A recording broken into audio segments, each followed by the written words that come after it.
Në këtë momente do të ndalemi pak tek mundësi që ofron konkretisht Credence Bank, si një nga banka që në fakt e ka në fokus gjithmonë sektorin e bujqësisë. A mund të na përmendni disa nga investimet kryesore apo fokusin e bankës suaj për këtë sektor? Atëherë, Banka Credence, si pjesë e gjithë sistemit bankar shqiptar, e ka mbështetur për së vërtetës prej shumë vitesh sektorin agrobiznesit.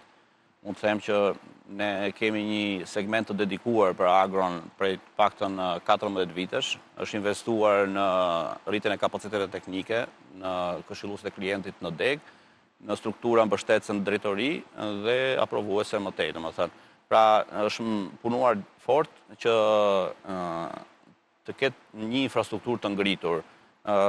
Patjetër që ne siç përmendam përpara kemi hartat tona teknologjike për vlerësimin atyre klientëve të cilët nuk kanë një dokumentacion të plotë të pastër dhe mund t'ju them që sot deri më sot portofoli i kredisë për agron në Bankën Credence është rreth 2.9 miliardë lekë dhe përbëhet nga 1300 klientë, që janë diversifikuar që nga fermeri i vogël deri në agropërpunuesit të mëdhenj, eksportuese me radhë, më të thënë. Pra, një shifër konsiderueshme dhe një kontributi i konsiderueshëm në këtë sektor nga Credence. Por, si shikoni zhvillimin? Ju thoni 14 vite që keni në fokus këtë sektor.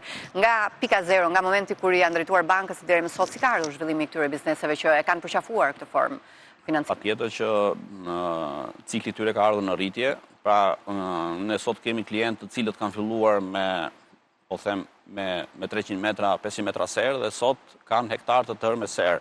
Mund të përmend që, pa përmendur emra, janë eksportues të mëdhej, qoftë edhe të produkteve shumë karakteristike dhe specifike shqiptare, domethënë.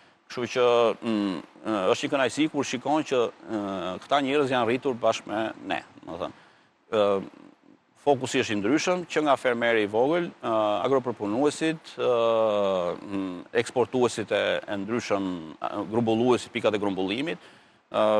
Ne kemi, përveç produkteve konvencionale, tradicionale, që është kredia, overdrafti, linjat e financimit, kemi ndërtuar dhe produkte specifike, si që është kredia për furnitorët, për partnerët. Qa është ky produkt, për shembull? Një grumbullues mund të mbështes me kredi duke u paguar interesin klientëve të vet, si përfitanët lëndën e parë që u shet, po dhe kur merr prodhimin. Pra, është një marrëdhënie e dyfisht për ta. Pra, nisur nga studimi që keni bërë në terren problematikave dhe mundësive ku ata kanë, ju keni ndërhyrë nevojat që aty kanë dalë me produkte specifike. Ndërkohë, për ta mbyllur, një thirrje për gjithë ata që hezitojnë të marrin kredi, por kanë të mundësinë art me garancinë sovrane, qoftë për të drejtuar tek Credence, por tek gjitha bankat e nivelit të dytë. Një thirrje për t'i theksuar pak më shumë avantazhet që kanë nga garancia sovrane dhe mundësinë që i vjen në dorë. Siç e përmendam përpara, fakti kryesor që norma është shumë e favorizuese. Kushtet e financimit janë të favorshme për klientët. Të gjitha bankat e kanë të hapur mundësinë për të mbështetur.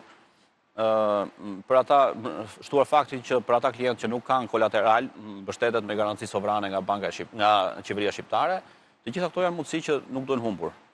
Në qartë. Zoti Karazani, unë ju falenderoj shumë që ishit në studio me ne për të ndarë të gjitha